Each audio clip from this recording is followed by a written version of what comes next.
Yeah, I just seen the Breakfast Club. Jimmy popping all that bull. I be seeing you, Jimmy talking about, we Gucci boo boo. He in the Gucci store talking about, we Gucci boo boo. The Black King niggas was going fuck you up. Jimmy, they was like, Marita Monero. Fucking Coca-Cola. 50 Cent just set his sights on Jim Jones, and it's getting messy. Recently saw a clip on Instagram where a young kid was comparing you to Nas and saying that you got Yeah, that's my young boy. big right there. hits. He's wild. Yo, he looked to you. He learned how to wear the BB Simon belt from you. He got his swag. Like, how crazy is that? Because in my era, you know what I'm saying? Nas is like a god. In my era too. I mean, So to be compared, let me that young kid out. he was young and we loved that he loved Jim Jones. I want you to break it down. Let's break this down. I admired Nas, but remember Nas' first record, The Barbecue, came out when I was in 11th grade. Jim lit the match by dissing Nas on Fat Joe and Jadakiss' podcast, claiming he's a better rapper than Nas and has done more for the culture than Nas ever could. Wild, right? But here's the twist. Jim used to idolize N. So why is he throwing shots now? And could Jay-Z be secretly pulling the strings behind all this? See, this ain't just about one diss. 50 Cent is calling Jim out, accusing him of being a full-blown Jay-Z puppet. Nas was my idol when I was young. Like you did, came to dressing, the wordplay, the music, everything. I was a superior Nas fan, period. I'd never take that away from him, but then as I got in the game, you gotta realize that your rivals would be idols, and not to take anything away from that, I developed my own style and my own lane that these kids start to gravitate towards the same way I gravitated towards Nas when I was younger and things like that. It's a whole different generation. We talking about 94, 93, I was in 11th grade. Nigga, it's 2025. There's a big gap there, you know what I mean? And I want people to understand that, so when Shorty's telling people that, yeah, he's 20-some years old, that goes to show the part of the era that he's in, that I came into light and started going crazy, that these kids love me. They don't really know who Nas is. If he's 22, he's born in 03. Not all of them, some of them though. But you know what I mean? A lot of them though. And honestly, the timeline kind of adds up. Jim spent years dragging Jay-Z, hating on him publicly, and now out of nowhere, he's suddenly all buddy-buddy with Hav. Something feels off. Let's rewind to where it all blew up. Jim Jones sat down on that podcast with Fat Joe and Jadakiss to talk recent hits. Then Joe brought up some chatter from the younger generation. Kids out here comparing Jim to Nas, saying Jim is a bigger deal for this generation. But I hear the comparisons and the nigga be trying to act funny when it comes. No, I've been spanking a lot of this. I'm talking about the industry. I've been putting on. So let's not get into that where we get into numbers and I gotta show you the statistics of what I've done. You heard to what other people was done. You heard them. You wanna go to the Billboard entries, pull up Nas' Billboard entries, then pull up my Billboard entries. Listen, we can't compare the two. What I'm trying to tell you is I wanna go there. I wanna go down the line now, because now we going down the line. He's a rapper and I'm a rapper. Listen, let's go statistically. It feels great. No, but I want to go statistically, because when people be like, I feel the same way. We all feel the same way. And forget about the numbers. You heard? My numbers back up. Let me step up to the forefront. That should have been the moment for Jim to show love, right? But nah. Instead, he laughed it off and said, "These new kids don't even know Nas." Then he doubled down, claiming his impact on rap is way bigger. Now, hold up. We all know Dipset was a force, no doubt. But Jim didn't give props to Dipet in this claim. He made it all about himself. He basically said his career alone outshines Nas and didn't even bring up the Diplomats. Like, what? The second those words came out of his mouth, the vibe shifted. You can literally see Jadakiss' face change. Stone cold. He didn't have to say a word. His expression said it all. This is nonsense. Jadakiss, like most real ones in the game, knows Nas is rap royalty.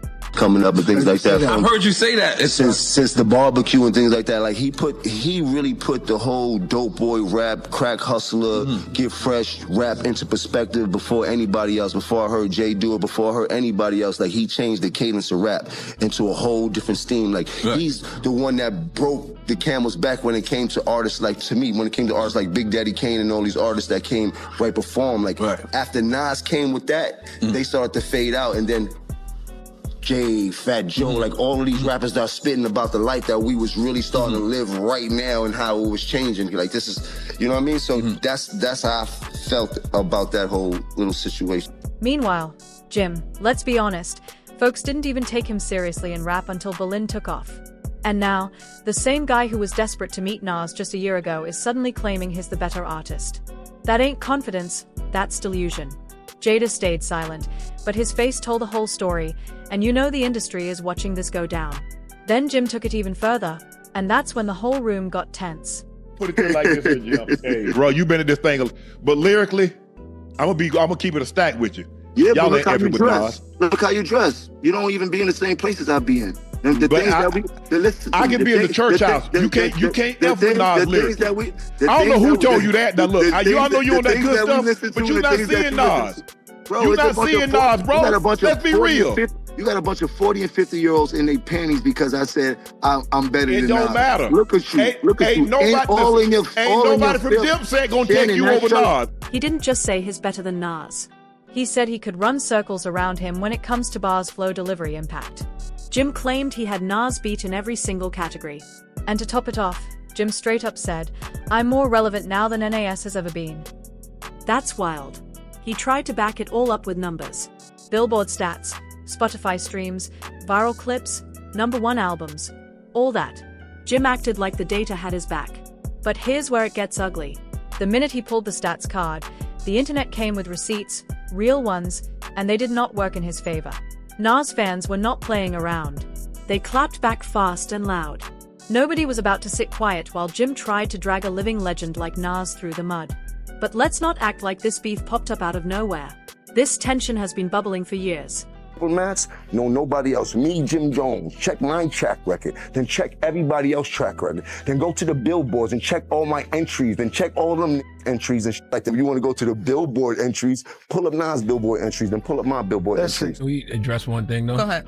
Jim Jones has 9 entries in the Billboard 200 with 3 top 10 albums and no #1s, while Nas has 27 entries, 16 top 10 albums, and 6 that have reached #1 on the Billboard 200. Right now, 2025, I'm in the game still rapping at a high capacity. If Nas wants to smoke, come in the booth. I will rap circles around. Jim Jones is rapping at a high capacity right now in 2025. I'm on record as saying I think some of the best music that's been coming out of New York in recent years has been from Jim Jones. I haven't seen Nas in that mode. Nas still makes great music at a high level. I just haven't seen Nas in that, let's get active, getting at each other mode. Back in the early 2000s, Nas took shots at Dipset and even Clown Cameron's Come Home With Me album, calling it trash, fired back with a diss over Nas's Hate Me Now beat, and just like that a whole war kicked off. That feud lasted a decade with both sides trading shots on and off the mic. And here's where it gets deeper.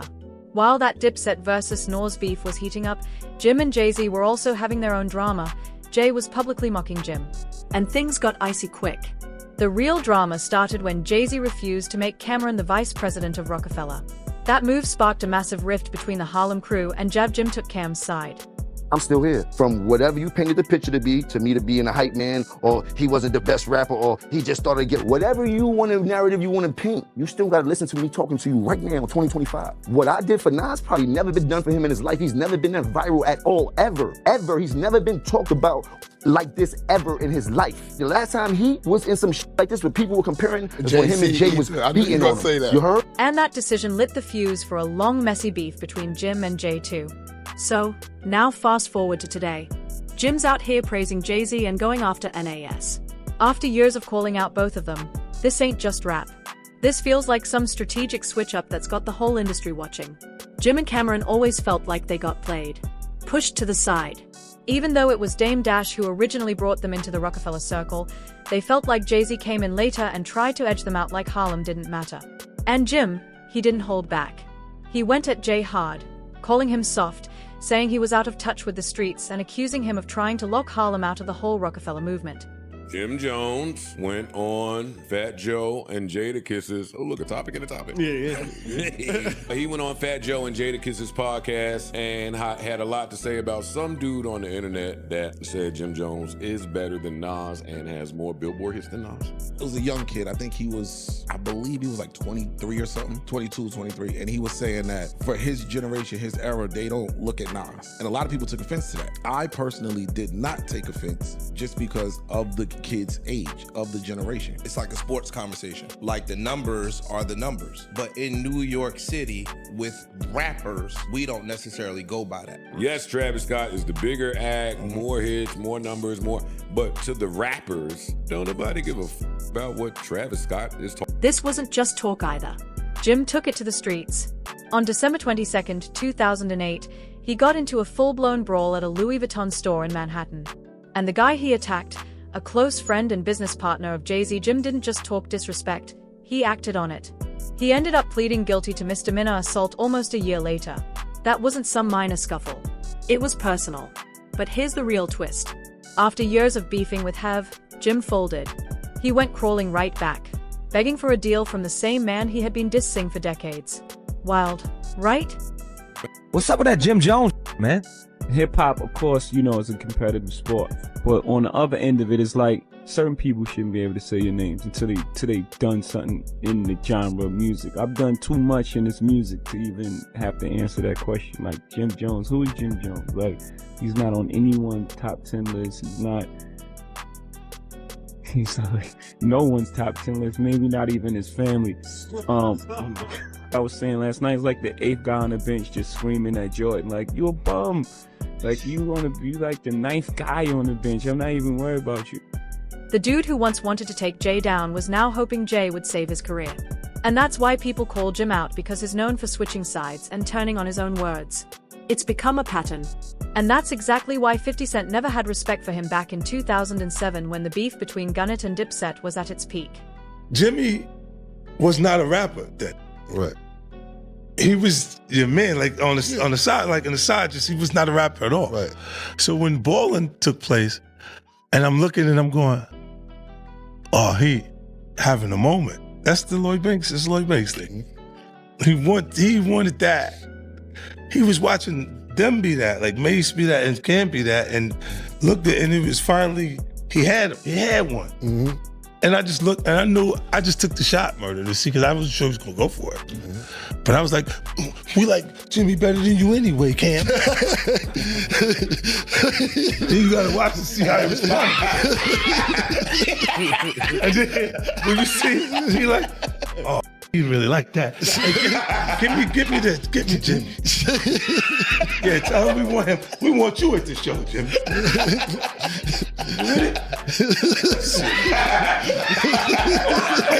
Yeah, but that was one of those things I just threw it out and see what.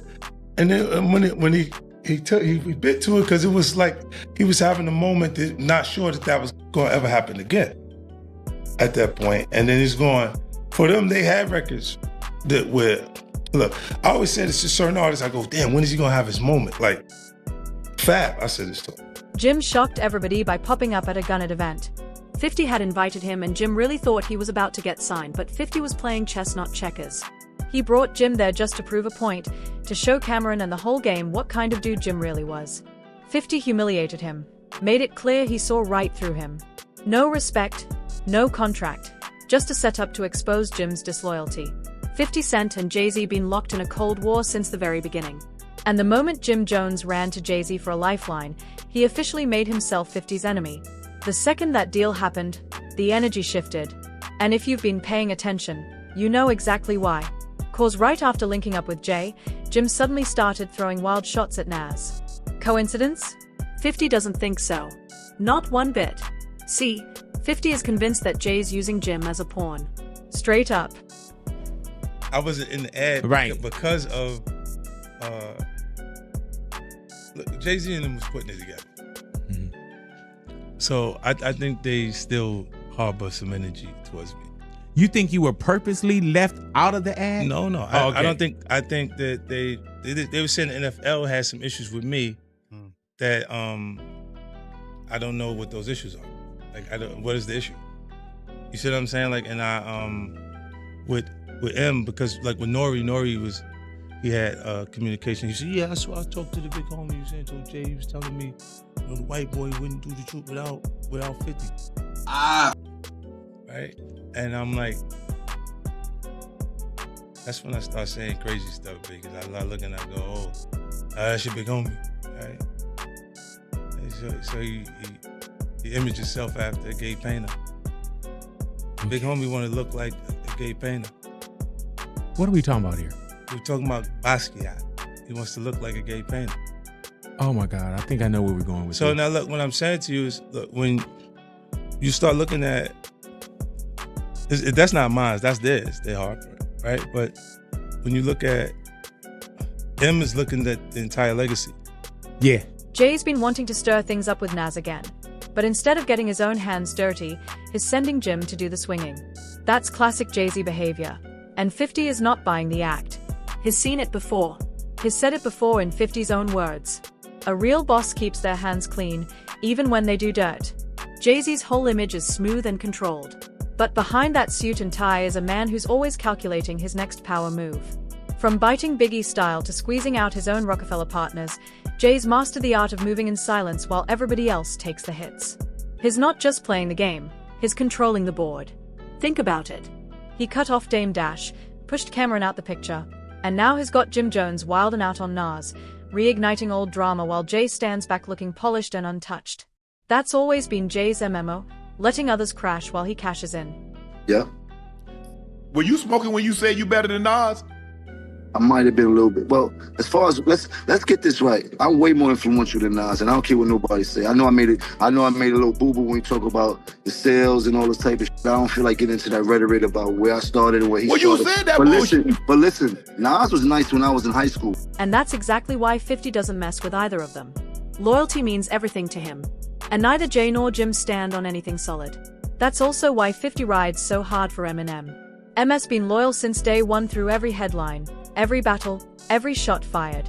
And when Jay-Z allegedly tried to block 50 from performing at the Super Bowl, it was Eminem who stepped up and said, if 50 ain't performing, I'm not performing either. That's loyalty. At the end of the day, numbers fade, streams drop, and viral moments get old. But respect that lasts forever. Jim might be buzzing right now, but it's legends like Nas who built the house he's trying to stunt in. You can troll your way into trending, but you can't troll your way into the Hall of Fame. If you're feeling the real talk, don't forget to like, comment, share, and subscribe. Drop your thoughts below. Whose side are you on in this wild saga? Catch you in the next one.